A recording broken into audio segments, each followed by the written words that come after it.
Senhor esteja convosco. Ele está no meio de nós. Proclamação do Evangelho de Jesus Cristo segundo Lucas. Glória a vós, Senhor.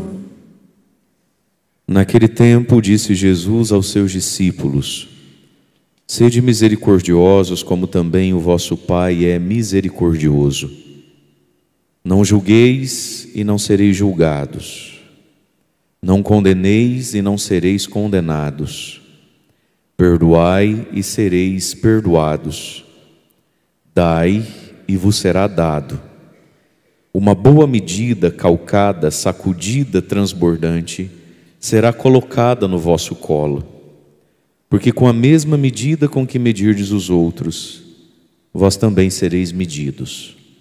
Palavra da salvação. Glória a vós, Senhor.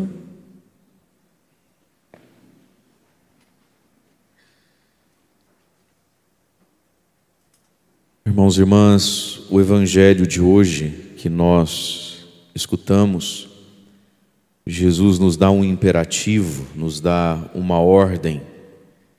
Dentro da sequência do Evangelho que estamos lendo desde a semana passada. Nós estamos aqui nessa parte do Eu porém vos digo, que é dentro do Sermão da Montanha, que são os capítulos 5, 6 e 7 do Evangelho de São Mateus.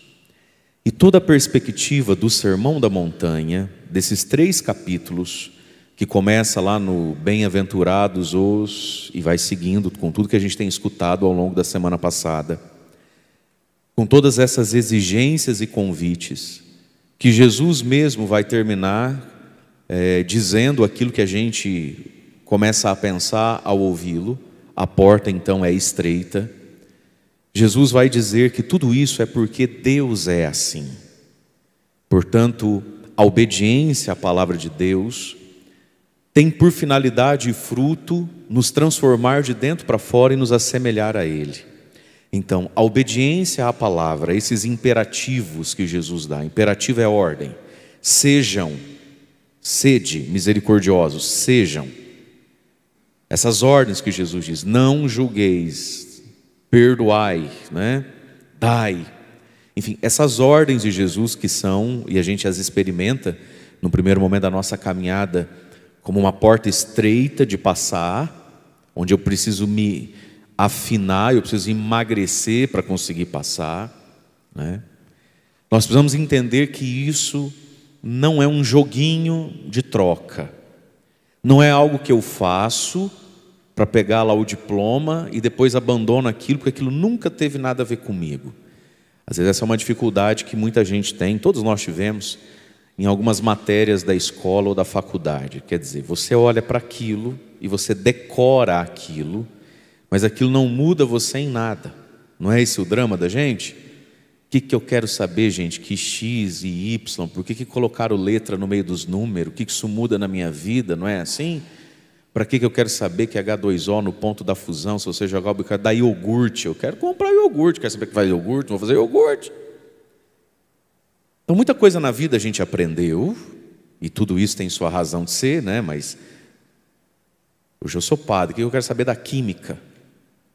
Um trem sai de Campinas às 2h15 da tarde e viaja a 60 por hora.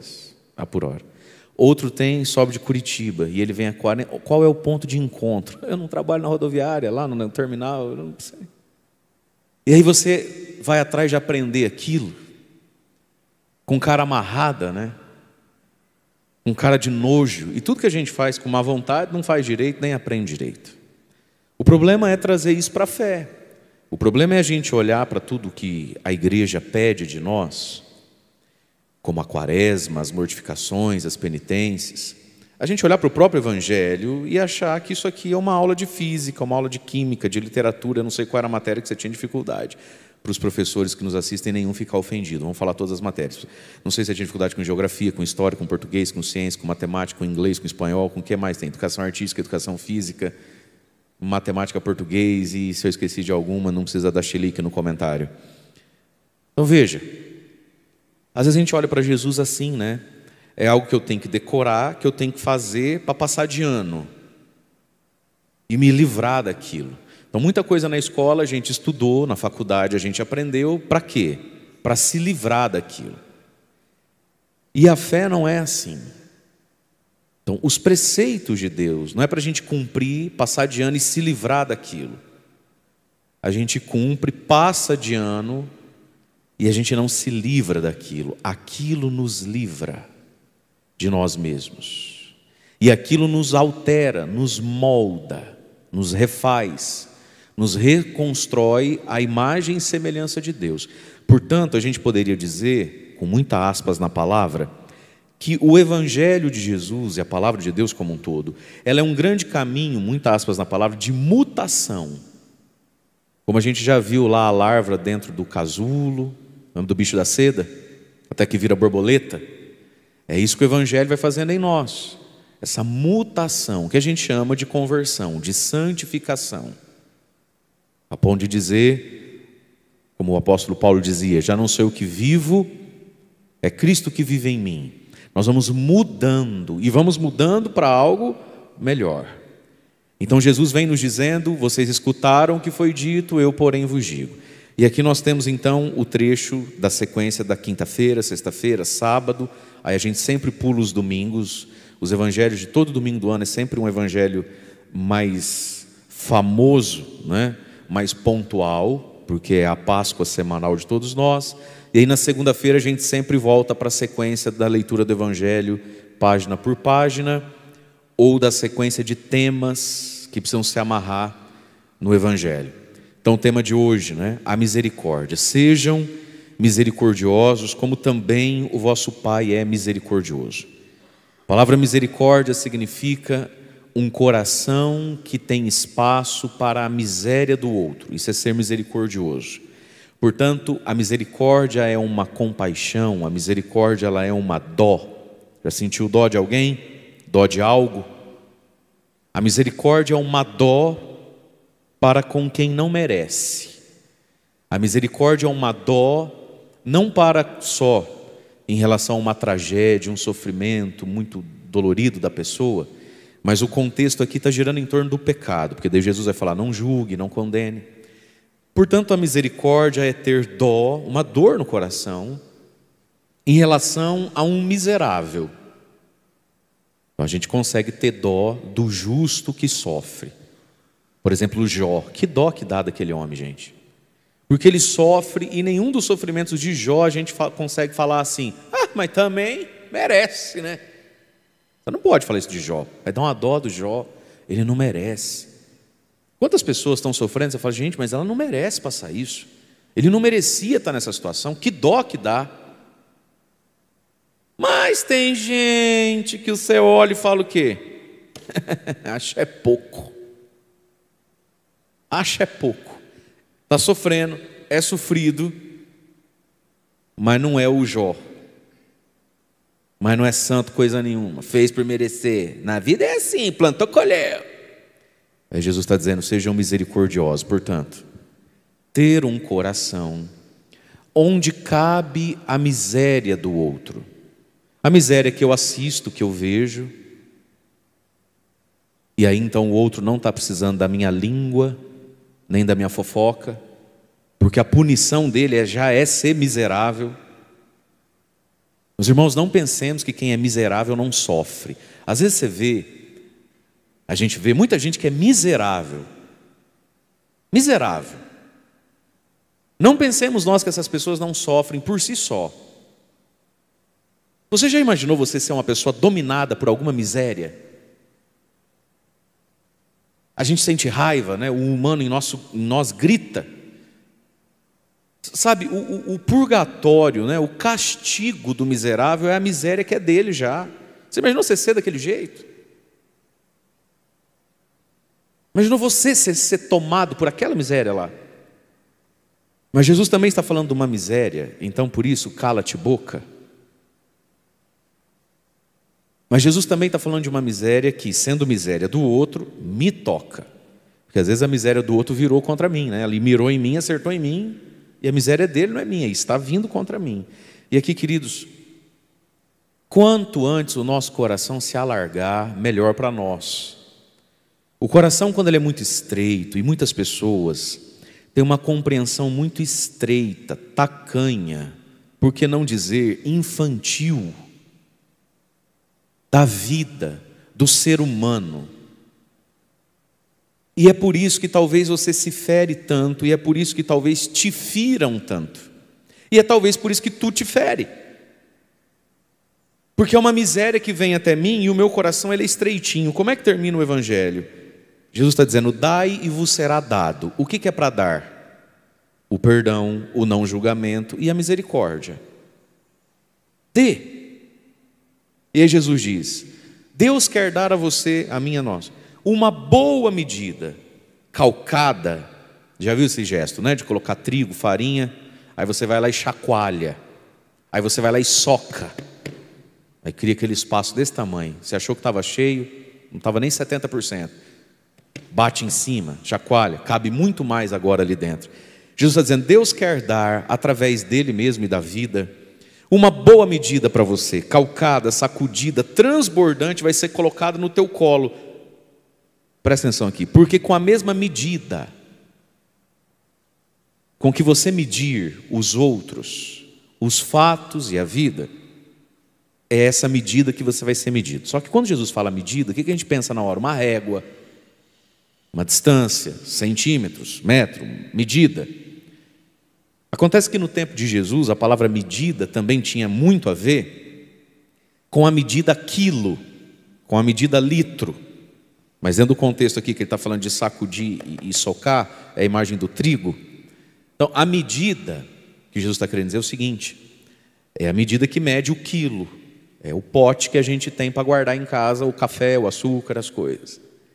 E lá naqueles tempos, onde o dinheiro era muito raro, aliás, até pouco tempo atrás era assim, os mais velhos vão lembrar disso aí. Como é que se comprava as coisas? Com medidas, não com dinheiro. É de onde vem a expressão para nós assim: você está indo com o milho, eu estou voltando com o fubá. Não é isso? Você está indo com a farinha, eu estou voltando com o bolo. De onde é que vem isso? Das relações de troca. O dinheiro era algo difícil, raro, não era comum de se ter. Quem é mais velho, até um tempo atrás aí, viveu isso aí. Minha avó que me explicou isso. Minha avó linda, está com 86 anos a avó. Por causa do tempo da guerra, da Segunda Guerra, né? Então acabou o querosene, acabou as coisas. Então se tinha as medidas. E aí veio, ela falou assim: filha, a gente ia lá na venda com X espiga de milho. Chegava, deixava, quantas espigas de milho você trouxe? Então já leva o fubá relativo a essas espigas de milho. Era uma troca. Quer levar pouco milho, leva pouco fubá. Quer levar muito fubá, me traga muito milho. E era assim, você levava algo, pegava de volta. Quer pão? Como é que você faz o pão? Me traga o trigo, dependendo do tanto de trigo que você trouxer, você já leva o tanto de pão que você precisa levar para sua casa, lá para o fundo do sítio lá. Então, olha o que Jesus está dizendo. A medida que a gente usa, ou seja, o espaço que a gente tem, é onde a gente vai receber as coisas. Por isso, meus irmãos, nós precisamos nos alargar. E isso começa, ou passa também, aqui ó, na cabeça. Tem gente que sofre porque é ignorante. Você fala: eu ignorante, padre? Eu sou um amor de pessoa, não tenho boca para nada. Mas a palavra ignorante não se refere somente a um cavalo estúpido, a um boçal alcoolizado batendo na mulher e nas crianças, a um sujeito irascível que vive bravo, pronto para dar um coice. Não, você pode ser um amor de pessoa. Isso é ignorante, você ignora a natureza humana, os dinamismos da pessoa humana, as etapas da vida, e tudo te escandaliza, tudo te assusta. Sabe aquela pessoa muito crua, muito bobinha? E tem gente que fica velho, vai para o túmulo, bobinho e infantil. Não quer dizer que você fez mal para os outros, quer dizer que você é bobinho. E não é bobinho no sentido de que fazem tudo o que querem com você. Ó, o padre está delimitando o tema aqui, hein? Eu estou pegando as palavras e fatiando o que eu não quero dizer, porque você precisa entender o que eu quero dizer. Às vezes você é uma pessoa bobinha, não no sentido de que fazem tudo o que querem com você. Tem muita gente que você não consegue fazer o que quer com ela, não. Mas no fundo ela ainda é bobinha. Por quê? Tudo que ela vê assusta, escandaliza, revolta, machuca. Ela mesmo não tem boca para nada, nunca fez mal para ninguém. Ela não é facilzinha do você iludir, do você inventar migué com ela, mas lá dentro existe uma visão tão infantil daquilo que o ser humano é capaz de fazer de mal. Existe uma visão tão idílica assim da existência, que toda e qualquer miséria que vem na sua direção te pega, te fere. Então nós precisamos, minha gente, alargar a nossa cabeça. Primeira coisa, alargar o nosso entendimento. Como é que se faz isso? Ouvindo e lendo. É preciso ouvir e ler, adquirir informação. Onde estão essas informações? Sobretudo na Sagrada Escritura. Onde mais? Em toda pessoa que você reconhece que fala com sabedoria. Onde mais? Num livro sobre espiritualidade, sobre o crescimento humano. Ao longo da vida isso vai acontecendo em nós de um modo natural, só que pode ser pouco. Exemplo, as pessoas mais velhas não tendem a ser, pelo menos deveriam, as pessoas mais velhas não tendem a ser um pouco mais tranquilas e menos severas? Pelo menos deveriam. Por quê? Porque vai ficando experiente. Os velhos não falam: ih, meu filho, você ainda vai ver coisa nessa vida. Fica bravo não, calma, não se desespera não. Quando você vê uma pessoa mais vivida falando isso para uma pessoa mais nova, o que você está vendo? Uma pessoa com uma medidinha de nada para a vida e um outro com uma medidona mais larga. Não fala assim.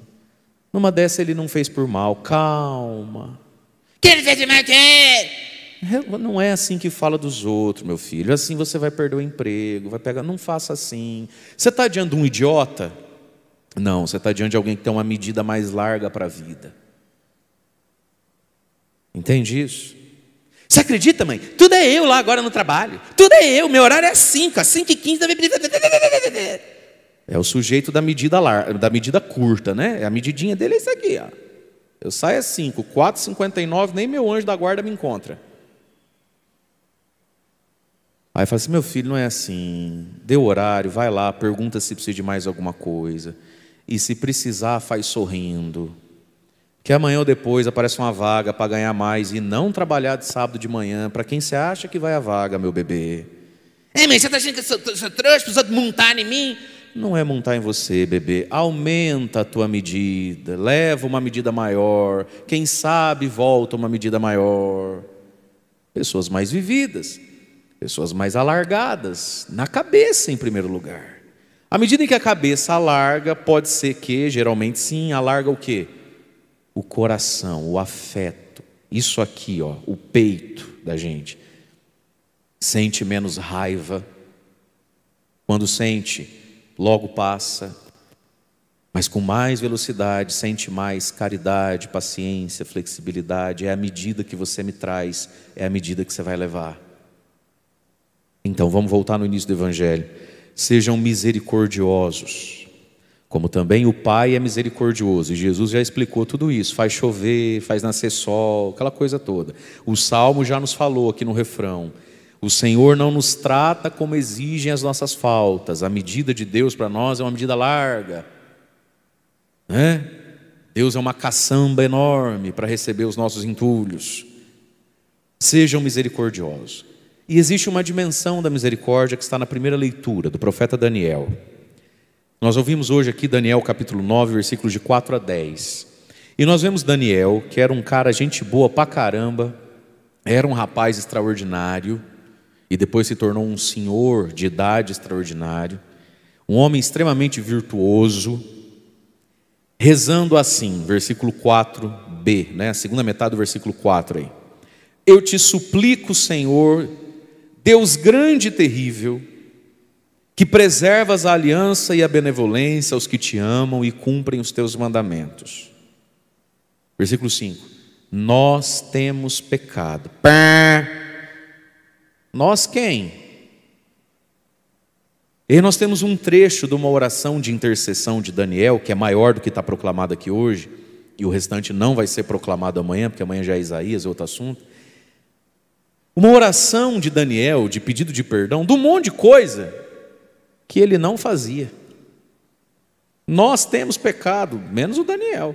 Temos praticado a injustiça e a impiedade. Vai ler a história de Daniel, ele não praticava nem injustiça nem impiedade. Temos sido rebeldes. O Daniel nunca foi rebelde com ninguém, o Daniel era um doce. Daniel nunca foi rebelde.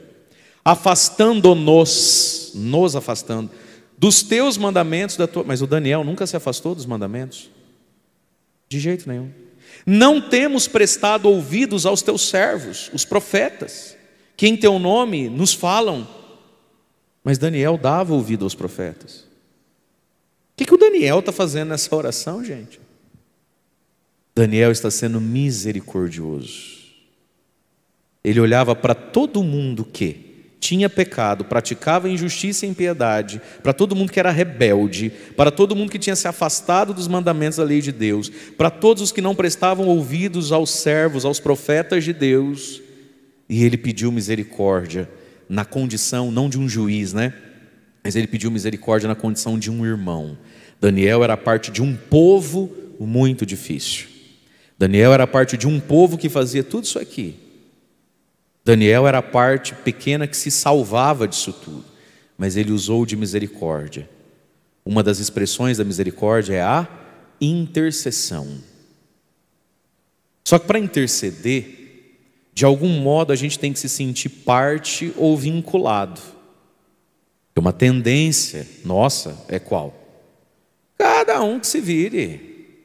Não botei fim no mundo, não é assim? Se cada um cuidar da sua vida, meu filho, eu já estou cuidando da minha, estou dando conta da minha, vou cuidar dos outros. Não é assim que a gente vive muitas vezes? Cada um que faça o seu. Daniel aqui está nos ensinando, sejam misericordiosos, também pela oração. Temos pecado, porque ele é daquele povo, ele é daquele sangue, ele é daquele contexto. E nós também temos pecado, mesmo que não pecamos, a gente pode se lembrar a quem nós estamos ligados na vida, quem tem o nosso sangue, quem tem o nosso sobrenome, e aquilo que nos vincula ao comunitário. Quem nasce em Alto Piquiri é o quê? Fala alto. E pode ser que dos piquirienses você é a nata eleita que correspondeu a Deus, mas a maioria temos pecado, é isso? Você faz parte de um outro contexto, que é a própria paróquia, a própria igreja, e pode ser que você seja do número daqueles onde a semente brotou, o feijãozinho lá, colocou, veio para fora. Mas tem muita gente que é um caruncho que não vai nem com bomba. E Daniel então vai diante de Deus oferecer as suas orações em favor do povo. Daniel conseguiu envelopar, abraçar com o seu coração dilatado a miséria do seu povo, do seu contexto, né? E aí começa o versículo 7 da leitura. A ti, Senhor, convém o quê? Justiça. Botar os pingos nos i. Ai, Jesus, julgamento, calculadora na mão, na ponta do lápis. É o direito de Deus ou não? Tem nada de errado aí não. A nós, Senhor, hoje, resta-nos ter vergonha no rosto. Ele era um gentleman. Quem é que fala para o outro, tenha vergonha no rosto? Você conhece alguém? Só Daniel. Qual que é a palavra certa, gente? Vergonha na cara. Mas Daniel, ele é um homem elegante. Meus irmãos, criemos vergonha no rosto. É um querido. A nós, Senhor, nos resta ter vergonha na cara. Então, duas coisas para as coisas começar a se organizar. Vamos organizar a vida, sim ou não? A Deus compete justiça. E a nós? Bate aí no seu rosto. Vergonha na cara. Ponto. Gente, às vezes a gente precisa e o outro precisa de colo, de amor, de terapia, de aconselhamento, de um remedinho por uns meses, é verdade. Mas às vezes o que precisa mesmo é o quê? Vergonha na cara. Criar vergonha. Voltar a ter vergonha de algumas coisas, pelo menos, né? Aí ele continua. E a nós vergonha na cara. Seja ao homem de Judá, aos habitantes de Jerusalém, vai logo, todo Israel, sejam os que moram perto, que moram longe, de todos os países, para onde os escorraçaste, por causa das infidelidades cometidas contra ti. Então a Deus é direito, para ficar a coisa certa, botar as pecinhas no lugar. Justiça é o que Deus pode, deve e merece fazer. E nós, criar vergonha na cara. Versículo 8 de novo. A nós, Senhor, nos resta vergonha no rosto, aos nossos reis, príncipes, aos antepassados, não salva ninguém, pecamos contra ti. Versículo 9. Mas, sempre tem um mais, e esse mais nos ajuda. Geralmente o mais complica, né? Estava tudo indo muito bem, você fala, mas, você fala, não. Agora estava indo tudo muito mal, vem um mais que dá um alívio para nós. Versículo 9. A ti, Senhor, compete a justiça, a nós criar vergonha na cara. Versículo 9. Mas a ti, Senhor, nosso Deus, cabe, caso o Senhor queira, e Ele quer, porque o coração de Deus é imenso, mas a ti, Senhor, cabe, misericórdia e perdão, não só justiça. Ai, que alívio. Parece que saiu um caminhão das minhas costas aqui agora. Daniel está falando para Deus o quê? Mas também te cabe, Senhor. Só para o Senhor não esquecer. Também cabe misericórdia e perdão.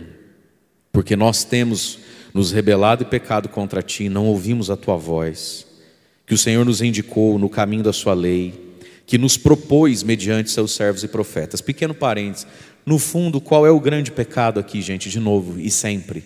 O pecado da surdez com a desobediência. Percebe que ele vai falando dos pecados, e o que ele começa a dizer? Várias vezes, porque não escutamos tua lei, não acolhemos os teus profetas que vêm falar dela. Esse é o grande pecado, não gostar e não querer ouvir. Já começa aqui o pecado.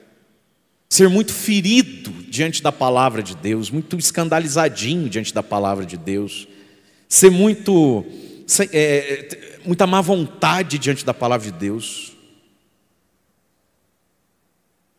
Aqui começa o pecado, né? Mas veja, a Deus cabe a misericórdia, e Daniel foi expressão dessa misericórdia, porque santo, elegante, polido, vergonha no rosto, essa aqui foi ótimo, sem cometer nada dessas barbaridades, foi gastar tempo diante de Deus, joelho diante de Deus, desligou o celular diante de Deus e foi rezar por aquilo que ele enxergava. Por quê? Porque aquilo que ele enxergava não causava mais nele ódio, raiva, queimação no estômago, causava nele misericórdia, porque Daniel conhecia a Deus. Pega, por exemplo, não agora, mas depois, o livro do profeta Isaías. Você pega o livro de Isaías até o capítulo 6, quem é Isaías? Isaías é um profeta assim, com o dedo apontado e amaldiçoando todo mundo. Ninguém presta, todo mundo vai se lascar. Até que no capítulo 6, assim, no ano, Isaías já estava rodado, ele já era madurão. No ano em que morreu o rei Uzias, eu, Isaías, estava no templo e vi a glória do Senhor. E aí vem aquela narrativa bonita, a fumaça, os anjos que cobrem a face diante de Deus, as portas tremiam, um negócio doido. Aí ele começa a ouvir aquilo que a gente canta ou reza toda a missa, que está lá em Isaías 6. Santo, santo, santo é o Senhor, Deus do universo, Senhor dos exércitos, e toda a terra está cheia da sua glória, hosana nas alturas, e ele é tomado por aquilo. E aí um anjo vem lá do altar, pega lá um carvão que estava queimando incenso. O anjo vem, pega um carvão daquele em brasa aí, frita os beiços do Isaías, e diz assim: assim que aquele fogo do altar tocou os meus lábios, o anjo me declarou, disse: você está ficando puro, você está sendo perdoado dos seus pecados. Aí ele escuta o coração de Deus, que é santo, santo, santo, o coração de Deus gemendo. É que você não lê Bíblia, é triste. O coração de Deus angustiado, dizendo assim: a quem enviarei? Quem irá por nós? E aí esse Isaías que passou uma vida, sendo um homem bom, santo e profeta, esculachando com tudo, e dizendo que a terra era uma desgraça, esse Isaías diz: eis-me aqui, envia-me a mim. Aí na sequência começa: porque toda a terra está cheia da sua glória. Ué, Isaías, a terra não era uma desgraça? Esse povo não era um inferno? Você não queria matar todo mundo? Você não era o único que prestava? O que aconteceu com Isaías? Ficou bobo? Não, foi tocado por Deus, e agora toda a terra está cheia da sua glória. Ele não estava antes? Sempre esteve. É a misericórdia em nós que enxerga muita coisa, minha gente. É a misericórdia em nós que odeia ou não odeia. É a misericórdia em nós que ama ou não ama. É o quanto de misericórdia temos. Então Isaías, Deus o dilatou. Daniel é um homem dilatado, e nós precisamos nos dilatar. Começa onde? Na cabeça, e aí desce para o coração. Terceira coisa que nos dilata: as medidas. Cabeça, coração e experiência. Quarta coisa: cabeça, coração, experiência e autoconhecimento, na experiência de nós mesmos. Nada como um pecadinho que a gente cai, um pecadinho que a gente repete, não é? Para a gente ficar misericordioso. E geralmente quando um pecado em nós, a gente o diz, o prega, o ensina de um jeito muito virulento, é porque aquele pecado a gente ainda luta contra ele fora da graça de Deus. Porque um pecado, uma mazela, uma miséria, uma imperfeição, de pecadinho a pecadão, quando a gente já lutou com ele, perdeu muitas vezes, e agora o vence e sabe que é por graça de Deus, a gente agora fala daquilo sem tanta... E aquilo, quando acontece não em mim, no outro, não me assusta nem me escandaliza. Só que a gente precisa estar atento a essas coisas. Cabeça, coração, a experiência da vida e a autoexperiência, o autoconhecimento. Agora, meus irmãos, não é possível que a gente não consiga andar somar essas quatro coisas. 2, quanto antes a gente fizer isso, melhor para nós mesmos. Melhor para nós mesmos. Percebe? Porque não ser misericordioso com você me machuca. Porque a tua miséria, ela existe mesmo, ela está aí. Se você vai resolver, eu não sei nem se você quer resolver. A miséria do mundo, a miséria dos outros, ela é um fato que se impõe. Vai fazer o quê? O que nos resta fazer? Nos dilatar e aumentar a medida. Percebe? É isso que nos resta fazer. E isso é um exercício de fé. Isso é algo que às vezes só entra em nós pelo joelho. Quando o joelho toca o chão e a gente fala: Senhor, me ensina, me ajuda, faz em mim, vem Espírito Santo. E aí, expressões da misericórdia. Daniel, a intercessão, mas no próprio Evangelho, versículo 37, disse Jesus: não julgueis e não sereis julgados. Existe um pecado que é o juízo temerário, que é o quê? A gente ajuizar muito rápido. É a gente concluir muito rápido o pior do outro e o pior de uma situação. Todo mundo tem direito à boa fama. E todo mundo é inocente, diz a lei dos homens, não é nem a de Deus. E todo mundo é inocente até que se prove o contrário. Então, não julgar o que eu estou vendo não é bom. Por que é assim? Não vou julgar. Não vou dizer que é assim porque eu não sei. Vai que é assim por causa de um outro porquê.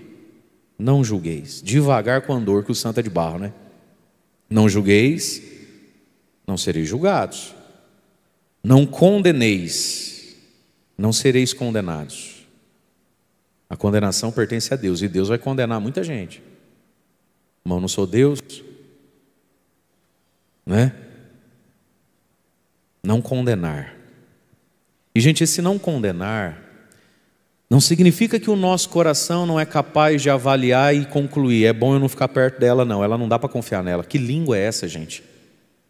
Chega uma hora na vida que você fala: eu não estou te julgando, nem te condenando. É que gato escaldado tem medo de água fria. Você já me torrou tantas vezes que agora eu sei que, se você me perguntar como é que eu estou, eu vou falar: estou bem. E a empresa lá, como é que está? Está boa. E os filhos? Bom também. Está calor, né? Eu não posso te dar mais do que isso. Não cabe, você compra, não dá. Agora, o que é não condenar, então? Quando alguém é condenado, isso precisa se tornar público. Toda sentença tem que ser publicada, não é assim? É ou não é verdade? Tem que sair no diário oficial. Não é isso? Toda sentença ela é publicada em algum lugar. Toda condenação é mostrada para o povo saber se está condenado. Portanto, o que é não condenar? Também, é isso aqui, ó. Eu tenho uma experiência muito negativa com você. Eu não confio em você, na sua língua. Ou eu não confio no modo como você lida com um determinado assunto. Eu não confio de deixar a minha esposa perto de você, porque você, nesse assunto, não dá para confiar em você, cara. Mas eu não vou publicar isso. Só o juiz pode mandar publicar que fulano está sentenciado. Só o juiz pode mandar colocar no diário oficial. Eu não sou juiz. Então não condenar é guardar dentro da boca muita coisa que a gente pensa, sente e às vezes conclui do outro. Isso também é não condenar.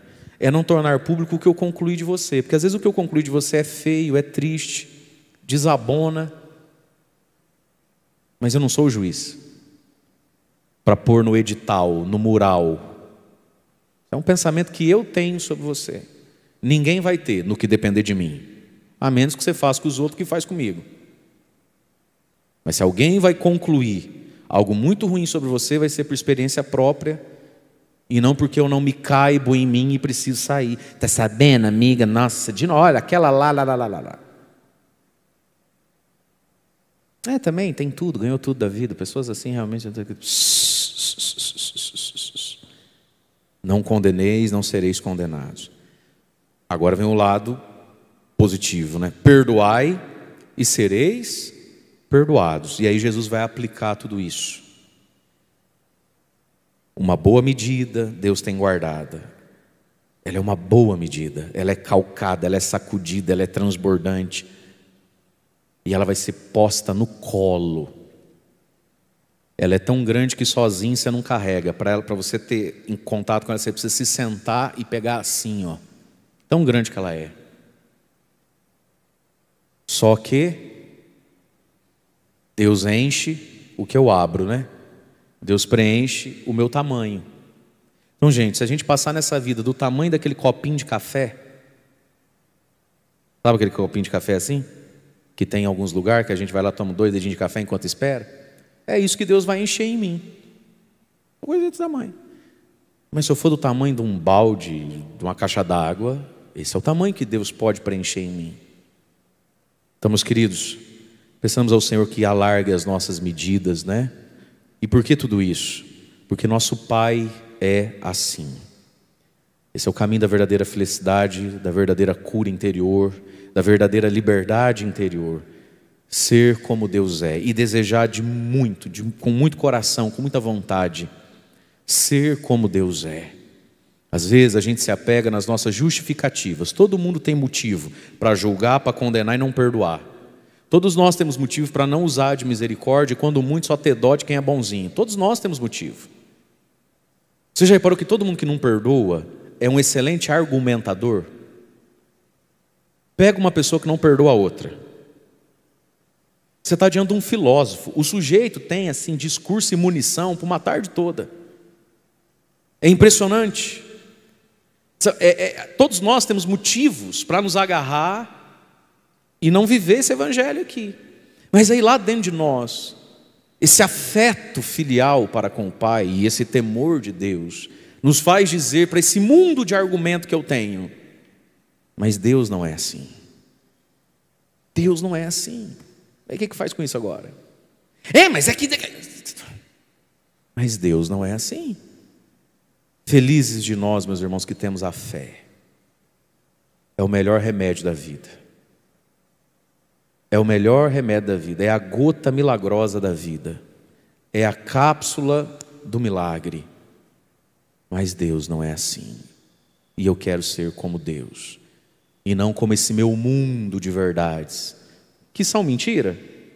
Aí que tá, são verdades. Mas a fé é um tamanho maior para as coisas. E a fé, o perdão, a misericórdia, a bondade, não é desumana. O ódio é desumano. Essas coisas, por mais exigentes que sejam, elas são sobre-humanas. E o que é o sobre-humano? É quando eu, no meu humano, me dou a Deus e falo, eu quero ser como você. Aí Deus olha tudo que o meu humano consegue e vê que falta espaço ali ainda. Eu não preenchi a medida. Ele vem e preenche com o Espírito Santo.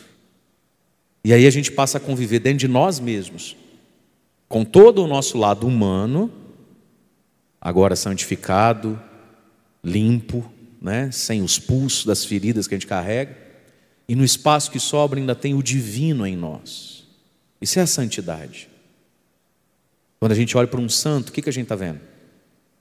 Alguém profundamente humano, com o espaço que sobrou, Deus foi lá e habitou. Aquilo ali é um santo, é uma santa. Aí você vê, aquela caridade é sobre-humana, no humano. Aquela paciência é sobre-humana, no humano. Então Deus vem, nos abraça, nos preenche, nos completa. E isso é uma graça muito grande. E tudo isso como gratidão ao refrão do Salmo, que o rei Davi escreveu. O Senhor não nos trata como exigem as nossas faltas. Louvado seja nosso Senhor Jesus Cristo, para sempre seja louvado. Vamos ficar em pé, o momento das nossas preces. E eu quero convidar você a olhar na direção da imagem de São José. São José, o evangelho de hoje, para muitas pessoas, para muitos de nós e em muitas situações da nossa vida, ele nos parece impossível, nos parece impraticável. São José, nós queremos agora pedir pela tua intercessão, tornai possíveis as coisas impossíveis na minha vida. Tornai possível, São José, a misericórdia. Tornai possível, São José, as expressões da misericórdia, como na vida de Daniel, a intercessão. Como Jesus falou no Evangelho, não julgar, não condenar e dar o perdão, e dar de nós mesmos a vida. São José, tornai possíveis essas coisas. Quero convidar você, filho e filha, a rezar e a pedir. Você que se sente hoje uma pessoa atribulada pela mágoa, pelo ódio. Você que se sente hoje uma pessoa, a tua vida parece que começou a girar ao redor de um sentimento negativo, a traição, a calúnia. Fizeram algo contra você. E essa ferida não sara, essa ferida não cicatriza, e parece que tudo tem girado ao redor disso. Ergue as suas mãos, nós vamos cantar esse refrão como prece. Por todos nós e por todos os que sofrem. Valei-me, São José. Valei-me, São José, tornai possíveis as coisas impossíveis. Valei-me,